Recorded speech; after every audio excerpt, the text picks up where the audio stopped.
Ayan guys, so nangingitim yung balat, nanunuyo, at buti hindi nagtutubig, Pristine. Ayan o.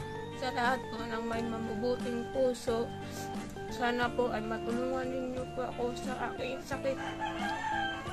Ayan guys, welcome back. This is you, Breakdown you. Ngayon po ay papunta po tayo ngayon sa Barangay Aguadahan, bayan ng Lawang, Northern Samar, para po sa isang mission. So guys, tara! Ayan guys, nandito na po tayo ngayon sa Barangay Aguadahan at nandito po tayo ngayon sa kanilang auditorium. Yes, ito po yung kanilang plaza dito po sa Barangay Aguadahan.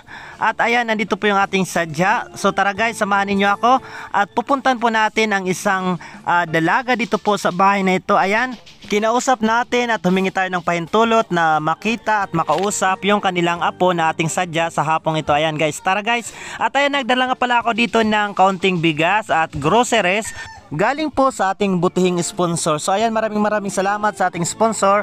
Mabuhay po kayo. Ito po tayo ngayon sa bahay po ni Lula Sylvia Patulin.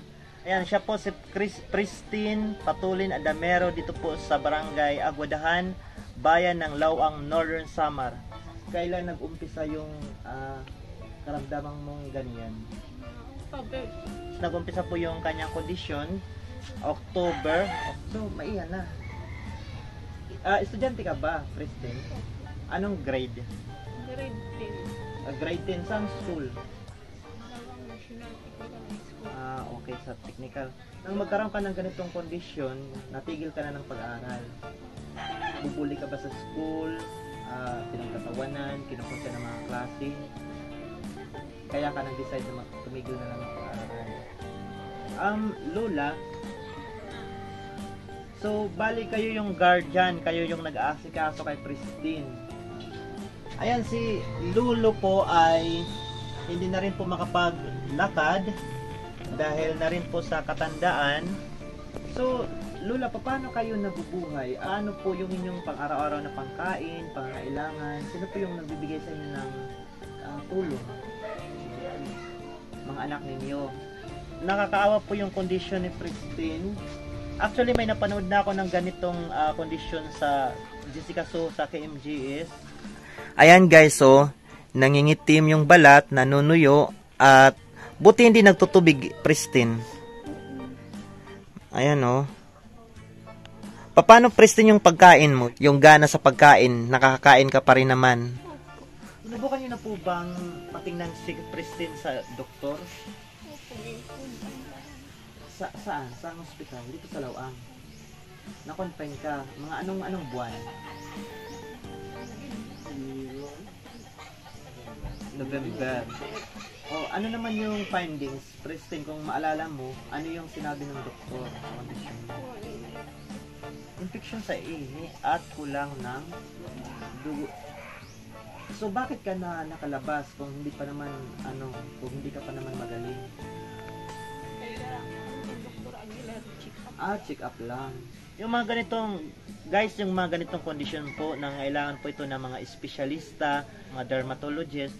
So, ito po yung tamang doktor na para kay Pristine na maaaring makatulong sa kanya para bumalik yung kanyang physical na kaanyuan. So, kung ganito po yung inyong kalagayan, ayan guys, kuya pa, tingnan mo nga, yung kanilang bahay ay gawa lang po sa light materials at may mga butas-butas na po yung bubong. Kayo po ba, Lola, yung nagpagawa nito ng bahay na to? Sa inyo po talaga ito? Inidihan iyo talaga? Ayan. Pero sa ngayon, parang wala nang kakayahan si tatay, si Lolo na magtrabaho. Dahil, siyempre, sa katandaan, ilang taon na po? Ilang taong gulang na po kayo, Lo? 83. Ikaw naman, Lola? 84. Ayan. So kahit yung pang-igib ninyo, yung inyong yung tubig, sino nag-iigib sa inyo dito? Kahit paano yung mga anak tumutulong. Pero syempre, dala na rin ng kahirapan, hindi si Pristine mapatingnan kahit na mga uncle niya o kaya ng mga kamag-anak nila sa mga espesyalista. How about po yung mga magulang po ni Pristine? Pwede po bang matanong? Nasaan po yung kanyang nanay at saka yung kanyang tatay po? Yung kanyang nanay nasa Maynila. Tapos yung kanyang tatay naman po, may sakit. Hindi na po ba sila nagsasama? Kung ayos lang po na matanong, naghiwalay na po. So broken family pala si Christine. Tapos may sakit din yung tatay. Na-stroke. Nasaan po yung tatay? Dito lang po sa inyong barangay? Yung nanay naman po, alam niyo po ba kung saan sa Maynila yung address? Kung sakali po na si Christine, kasi sa tingin ko, yung ganitong kondisyon nangailangan ito ng atensyong medikal at mas mainam po na sa Maynila po ito dalhin. So, bali yung nanay po ay nagtatrabaho sa Maynila para na rin po sa kanilang mga pangailangan dito sa probinsya. Guys, nagsadya po tayo dito sa kanila para po humingi po ng tulong sa inyo doon po sa ating mga kababayang waray noon, sa lahat po ng mga taong may mabubuting puso na sana po ay matulungan po natin si Christine at ang kanyang pamilya, lalong-lalo na po si Christine na mapatingnan, mapasuri po sa isang espesyalista dahil sa kondisyon niya pong ganito. Christine, ano ba yung pangarap mo sa buhay? Gusto ko pong makapagtapos ng pag-aaral at matulungan ko po ang aking pamilya. Ayan. So, ayun guys, sa kasalukuyan po, tulong dito po sa pamilya ni Christine ay yung kanyang kabarangay na si Kuya Efren Lagrimas. So, base po sa aming pag-uusap, buong puso po siyang nag-aalok ng tulong para po sa sasakyan na maaring magamit nila papunta ng Maynila para si Christine ay mapasuri doon at mapatingnan, mapagamot sa mga espesyalista. Dangan nga lang at wala pong sapat na budget yung sasakyan para po sa fuel at syempre sa mga maaring gastusin doon. So, andito po si Kuya Efren. Napakabuti po ng inyong puso at nag-alok kayo ng tulong para kay Christine. Ano po ba yung sasakyan natin at bakit po ninyo ginagawa yung ganitong pagtulong? Meron akong sasakyan ako. Kung sakali po mayroong tumulong sa amin na mabudgetan lang naman namin ang papunta po ng Manila, willing po ako magdala sa kanya sa Manila para doon po mapagamot. Kung dito lang po sa Sabar, wala. Ayan, nagiging emotional si Kuya Efren. So, bali, Kuya Efren, yung inyong sakripisyo, yung inyong tulong, bukal sa loob po ninyo at walang kabayaran nito, Kuya. Ayan. Ang inyong hinihingi lang ng tulong ay sana magkaroon ng budget para syempre sa para sa panggasolina at budget niya sa pagpapagamot doon. Nasubukan niyo na po ba na mailapit si Christine sa ating local government unit kay Mayor sa opisina po ng DSWD? Nasubukan niyo na po ba, Lola? Ikaw, Kuya Efren, na sa inyong dinig po dito sa pamilya, nasubukan nyo na po bang... Hindi, may na daw, okay na daw. Lapit na siya sa DSWD. Nabigyan na siya ng tulong. Nung nagpa-hospital sila? Siguro. Opo, na-confine. Anong na-confine ka, nagbigay ng tulong ang DSWD? Magkano naman ang tulong na naibigay sa inyo? 2,000. Magkano? 2,000. 2,000, ayan. So kung sakali... ito yung payo ko, sana ay may maglakas ng loob sa pamilya na bumalik kayo doon sa DSWD, malay nyo naman at baka mag-abot pa ng tulong. So, ayan.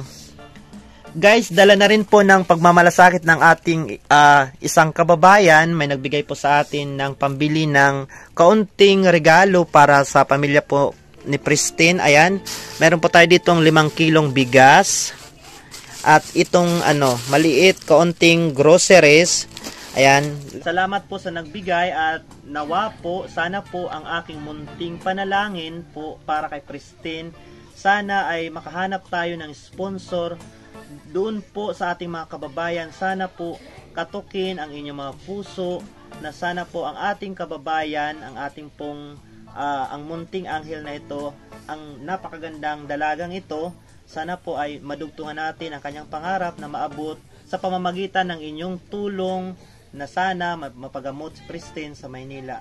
Guys, please, kahit magkano po, tumatanggap po ang buong pamilya ng tulong, kahit anong uri ng tulong, pagkain man yan, financial, higit sa lahat, financial po guys, dahil ito po yung kailangan ni Pristine sa ngayon na mapasuri yung kanyang kondisyon para hindi na masyadong lumala o anuman po para po maagapan yung kanyang sakit. Sa ating mga kababayan at sa lahat po ng makakapanood ng videong ito, nawa po ay tulungan natin si Pristine na may pagamot yung kanyang karamdaman. Sa lahat po ng nais pong magpaabot ng tulong, maaari po ninyong kontakin ang inyong lingkod, Maestro Waray, o sadyain sila dito mismo sa kanilang tirahan, dito po sa Barangay Aguadahan, Bayan ng Lawang, Northern Samar. Ayan guys, nakakadurog ng puso yung kalagayan ni Pristine dahil bukod po sa kanyang karamdaman, siya rin po ay payat na payat. Sa ating mga kababayang mga waray nun, sa lahat po ng mga tao na makakapanood ng videong ito, ng vlog na ito, ano yung iyong munting kahilingan? Baka naman pagbigyan tayo ng Panginoon at ng mga taong maaring makatulong sa iyo. Na ako po ay gumaling sa sakit na ito. Ayan, gusto mong gumaling. So, Pristine, sige, nasa iyo yung pagkakataon para manawagan sa lahat na sana ay matulungan ka. Sa lahat po ng may mabubuting puso, sana po ay matulungan ninyo po ako sa aking sakit.